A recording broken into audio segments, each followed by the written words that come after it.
তাহলে এটা ধরার জন্য আপনাদের আমাদেরকে সেখানে যেতে হবে। এর জন্য একজন বায়াত গ্রহণকারী ভাই এবং বোন হিসেবে আপনাদের দায়িত্ব এবং কর্তব্য কতটুকু রয়েছে এইটুকু আপনাদেরকে আমি দৃষ্টি আকর্ষণ হিসেবে বলতে চাই, মেহেরবানি করে করেন। তো ওই যে সন্তানদের কথা যেটা বললাম, সন্তান, এই সন্তানদের এবং বেগমদের মা বাবা দাদা দাদি এগুলোর সাথে কি আপনাদের মহব্বত আছে? স্ত্রীদের সাথে কি ভালোবাসা আছে?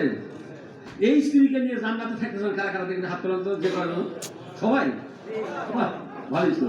আমার বোনেরা যারা আছেন মেহরবানি বলেন তো, আপনার সাথীকে নিয়ে জান্নাতে যাওয়ার জন্য কি খুব হাউস আছে? আমি হাত দেখছেন, আল্লাহ তো দেখতেছে, জিজ্ঞাসা করলাম। এখানে যে সব ভাইয়েরা আছে মেহরবানি করে এখন বায়াত গ্রহণকারী ভাইয়েরা, বায়াত গ্রহণকারী বোনেরা, বোনেরা হাত তুলে দেখেন কতজন, ওই একটা মাইক রাখা লাগছে। বোনেরা হাত তুলে দেখেন কতজন বোনে রাখেন, আর আপনি একটা হাত তুলে দেন তো কাক কাক সাথীকে এই জান্নাতে যাওয়ার জন্য একই গাড়ি তোলার জন্য এই প্যাসেঞ্জার বানাচ্ছেন, হাত তুলে রেখে শপথ গ্রহণ করছেন। যারা শপথ গ্রহণকারী, আপনারা শপথ গ্রহণ করছেন, দেখছেন, দেখেন দেখেন দেখেন দেখেন, তাও হবে না। 3 ভাগের 1 ভাগ নাই, তাহলে 5 ভাগের 1 ভাগ। এই হলো দরদটা, কি কথা বলতে গেছে। আর ওই বোনদের যদি বলি, বোনেরা আপনারা ওখানে দেখেন যে কয়জন আপনারা হাত তুলছেন, তার এই হলো মহব্বত। এখন কলিজার টুকরা সন্তান গোল্ডেন এ প্লাসের জন্য পিঠে চামড়া করে আবার বোনেরা বৃষ্টির মধ্যে ভেজে, তাই না, 5 জায়গায় প্রাইভেট দিছে, কোচিং দিছে, বাইরে গোল্ডেন এ প্লাস পাওয়া লাগছে।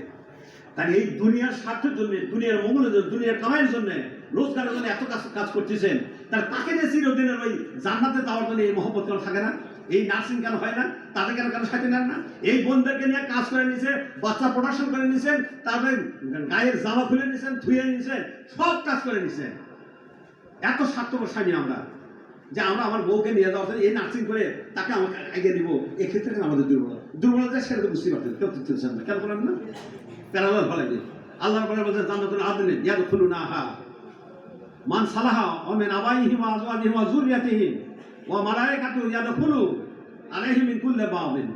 আল্লাহর পরে বলেছেন, এটা হলো সূরা রাদের 23 নম্বর, সূরা তুরের 21 নম্বর আছে, সূরা মুমিনের 8 নম্বর, 3টা জায়গাতে আল্লাহ বলছেন 7 নম্বর এই যে তোমরা জান্নাতে তোরাও থাকবে, ওরাও থাকবে।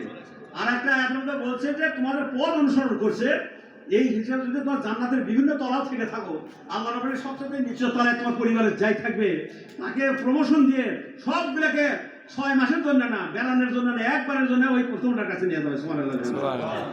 এই শুভ সংবাদ দেওয়ার পরে আমরা কিভাবে চুপ করে বসে থাকতে পারি?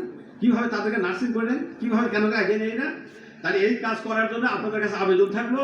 আর ওই যে দেশের ওই চাহিদা পূরণ করার জন্য আপনাদের ছেলে মেয়েদেরকে অক্ষ করে দিতে হবে। আপনাদের ছেলে মেয়েদেরকে আল্লাহর এই দিনের জন্য এই বাহিনী এবং এই ক্যাটাগরিতে আপনার যার যেমন মেধা আছে সেই মেধা অনুসারে এগুলোতে যোগানোর জন্য চেষ্টা করতে হবে।